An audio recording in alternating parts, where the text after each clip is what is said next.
Yan, for today's video, bumili po ako ng extra food ko kasi gusto ko pong kumain ng Philippine food. Maggagata po ako ng gulay, lagyan ko po ng isda. Yan, masarap yan guys. Masarap kumain at yung masustansya guys, kasi ang vegetable kasi is vitamin yan sa katawan, diba? Nutrition, ika nga nutrition is isda.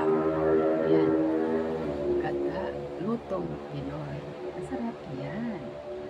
Favorite ko po yung okra and squash or kalbasa.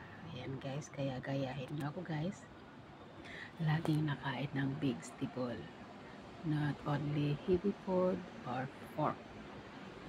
You must eat a vegetable and fruit. Yan. Simple lang naman yan guys, kasi squash lang naman yan at saka okra, pero healthy yan.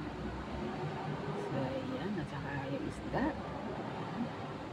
masarap yan ang partner, no? So ayan guys, nandito na lang. Thank you for watching. God bless.